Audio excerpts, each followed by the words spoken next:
A dream I know, deep up my feelings for you. Watch. Hello reality viewers, welcome back again to Reality Latest Gist, the home of news and politics.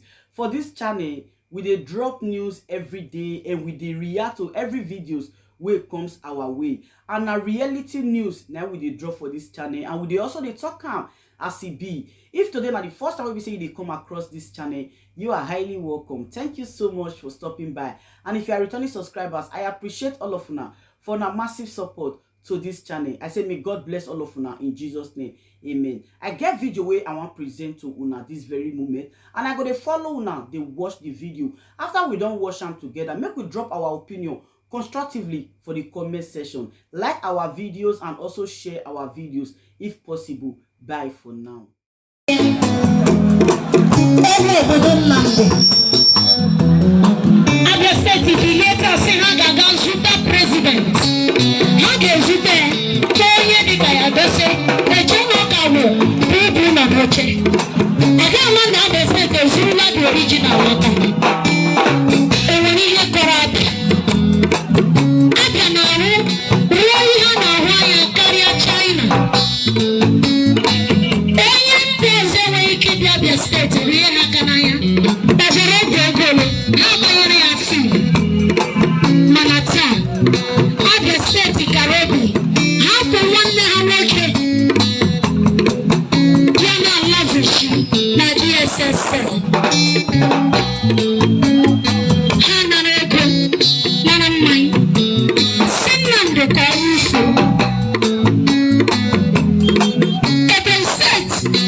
Female 3 years and 6 months. After 1 year, after 7 years and 6 months.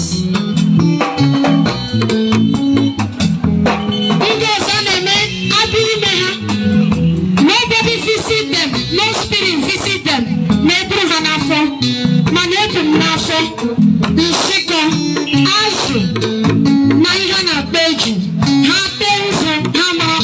Show my family there.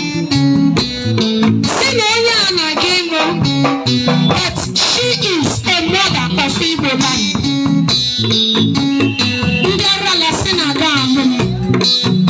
Ihe stranger mbakatara ụbọchị amụrụ asụburu ibu a na-akpọ arịra ma akwa white were nzute bịa n'ihu ụlọ nọchi ọṅụ fanishie. Ọ bụghị ndụ enwe m n'ụwa, ọ bụ Chukwu okike dụnyere m.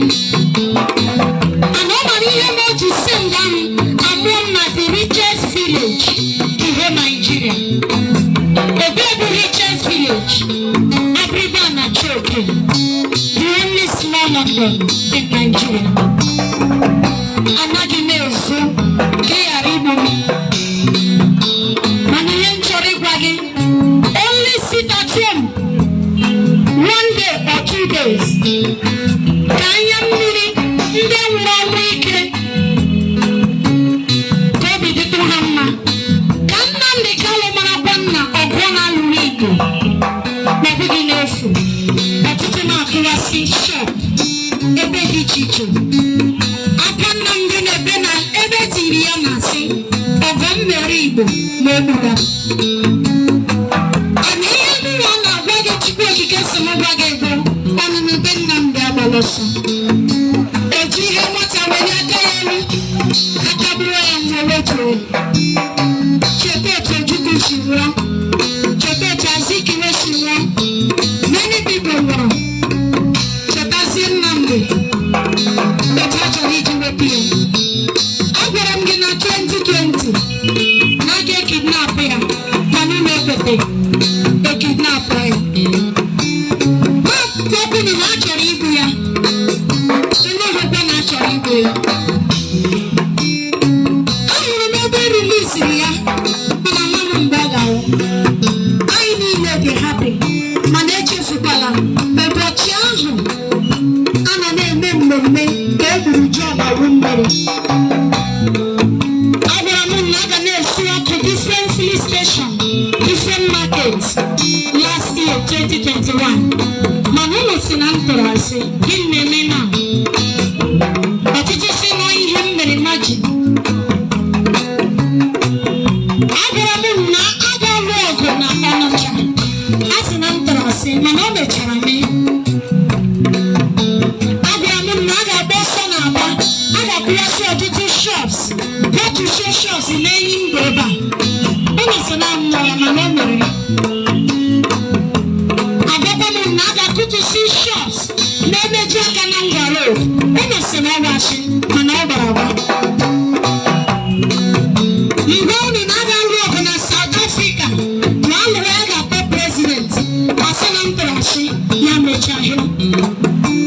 Mgbe unu na Chineke sị na a ga-enwe ezigbote ọnwụ big irokofri ga-aga na Ghana na that president of Ghana ga-anwụ within 3 months. Asị na m nwụrụ mana o mechara gba. Ana m ahụ ebe a na-agba ọsọ n'ala Igbo. 2 weeks e release Nnamdi Kanu, ebido secret killing. And all because ndị a chọrọ ibido gbusiri Igbo. Abịaghị ha na fight security ga dị tight na Anambra State, na Abia State, na Imo State. Ha gazi egbu akwa ndị Biafra na-arụzi ala ka eche nọ ndị Biafra. Ka echezie nọ ndị Igbo rụrụ ala. Ị hụrụ onye ahụ yi akwa polisi, ọ ya yikwa efe ndị DSS. Mana let me tell you, you will do anything to bury the truth. One day the truth will still come out. Kanu be Nnamdi aboloso. They can bring money here, Chiri. Mami Karape. Never let you be Hamanya. Reality, Yelaka. Never let you go, Maganata. Babuchi Budoria. Malaysia, we.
Oh,